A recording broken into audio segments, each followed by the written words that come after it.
Back in January, we simplified radicals, and I thought it was time for a little review since we need this in our next two sections of Unit 10.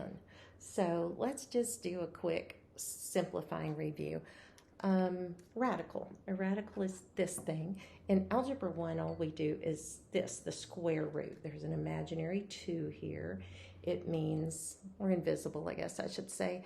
It means what number times itself equals what's under the radical. Well, square root of 64, that should be one we know. It's 8. 8 times 8 is 64.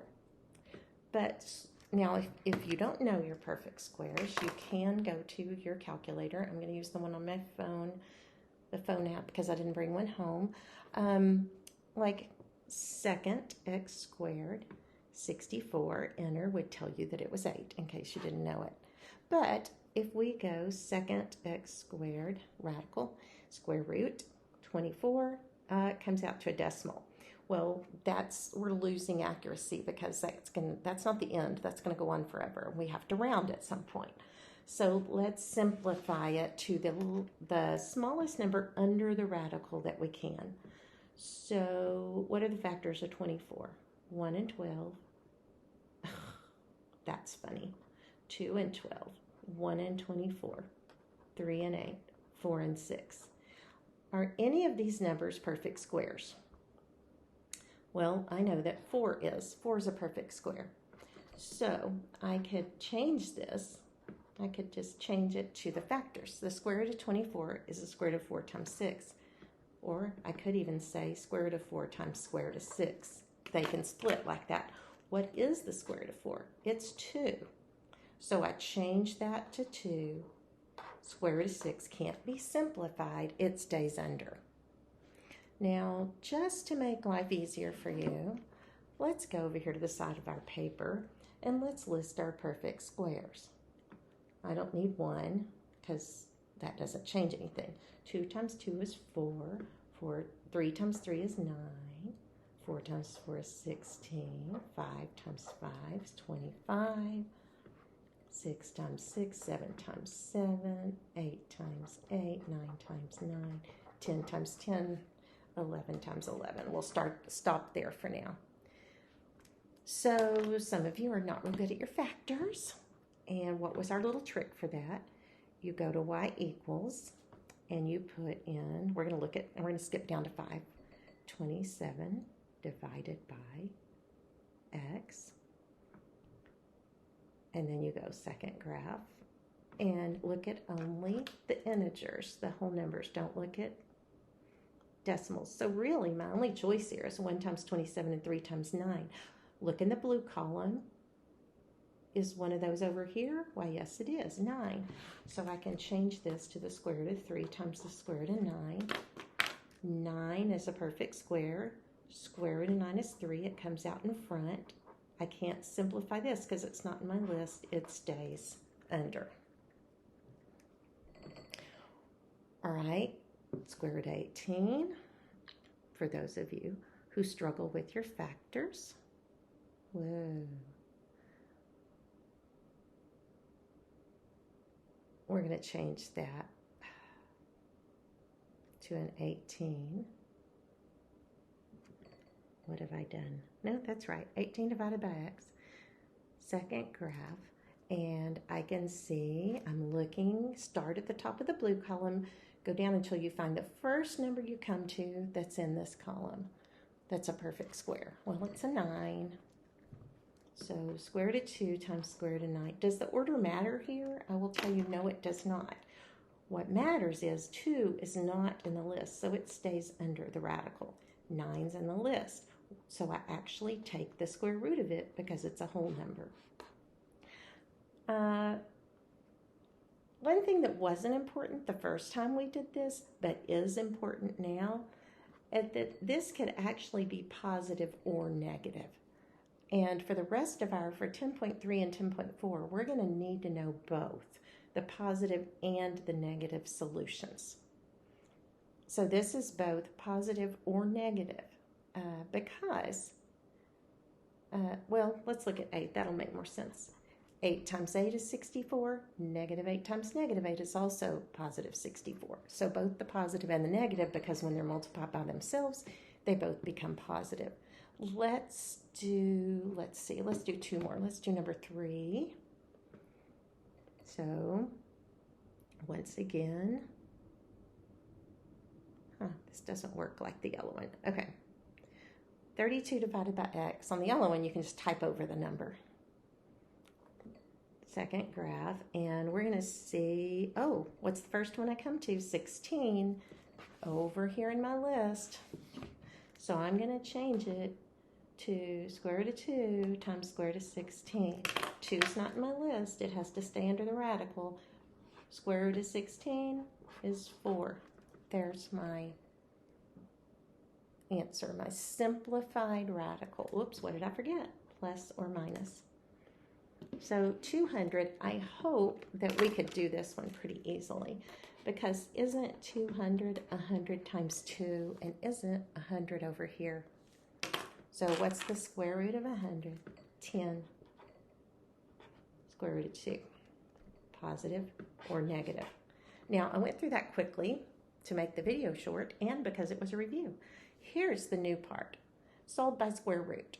So we've been solving by factoring. We've gotten a lot better at that. That's when you set it equal to 0 and you can factor it.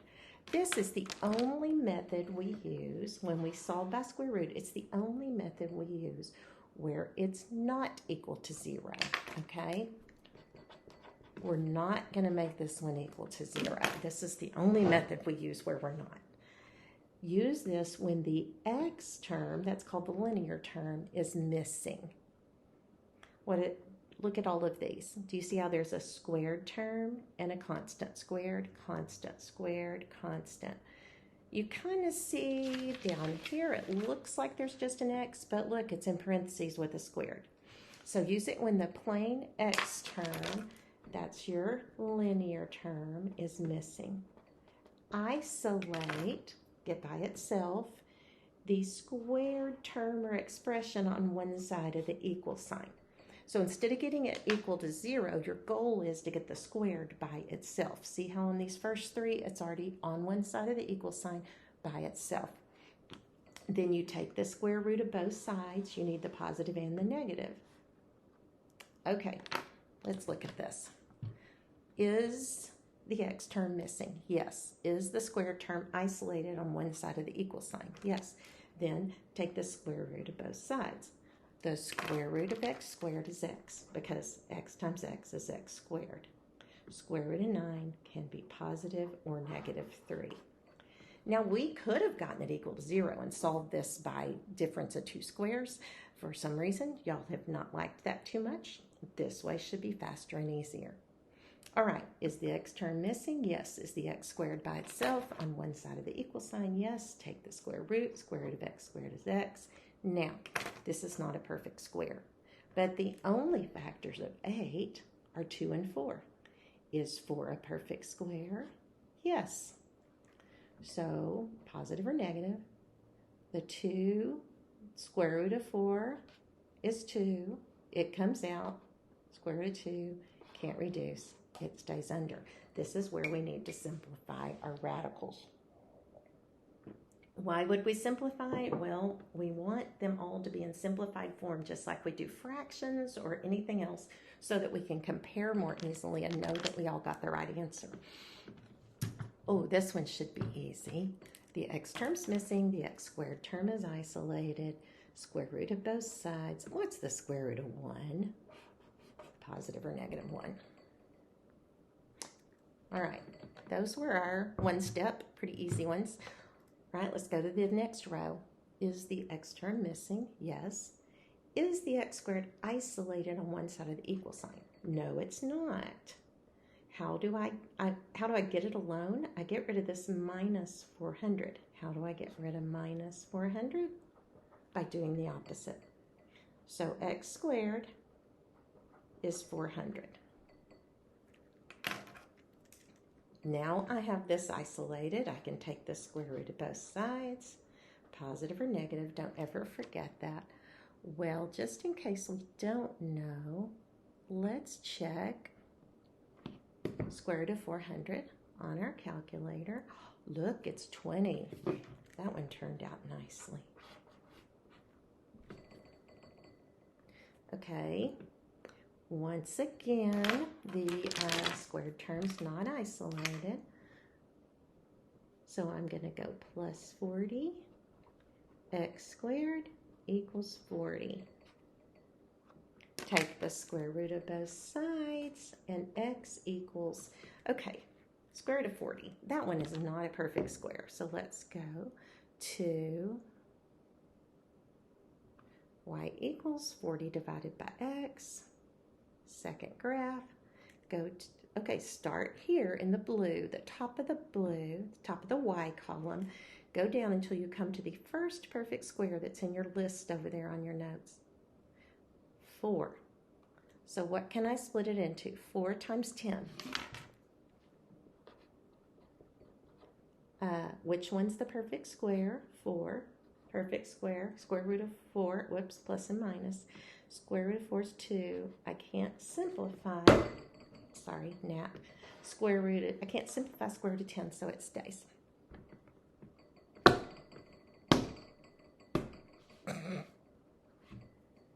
I'm sorry, he was intruding. All right, now this one, x squared is not isolated.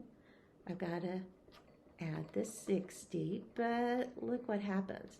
I've got this 3 in the way. I can't take the square root of 3x squared. That would be messy. So let's get rid of the 3 first. Let's divide by 3, and I get that x squared is 20. Thought I'd already done that one, but I have not. Okay, let's take the square root of both sides. We're going to get that x equals plus or minus. Okay, just to save time, 20 is 4 times 5. Square root of 4 is 2, and square root of 5 can't be simplified. I hope we're catching on.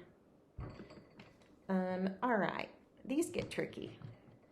The squared, notice up above, I said isolate the squared term / expression. This one's an expression that's squared. The whole thing is in parentheses squared. I can't take stuff out from under the parentheses. So I do have the squared expression isolated. It's by itself on this side of the equal sign. So I'm going to go square root of both sides. When you take the square root of something squared, it just drops the squared. So now I've got what's in parentheses without the parentheses squared. Square root of 144 is positive or negative 12. This is weird, isn't it? You can't, well, I've got to add 6, right? But how do I add 6 to a positive 12 and a negative 12? Well, I have to make 2 different equations. So at this point, remember how I made 2 different equations on factoring? I'm going to do 2 different equations here. X minus 6 can equal positive 12, or x minus 6 can equal negative 12. You add the 6, and you get 18. You add the 6, and you get negative 6.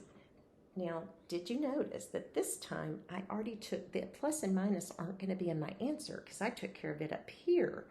So my answers are negative 18. Oh, gosh, what did I do?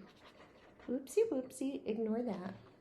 My answers are negative 6 and positive 18. These are my answers. I solved for x. And I'm going to stop there with the video, and then hopefully I will be well enough to come to school tomorrow, and we will work on more of the expressions then.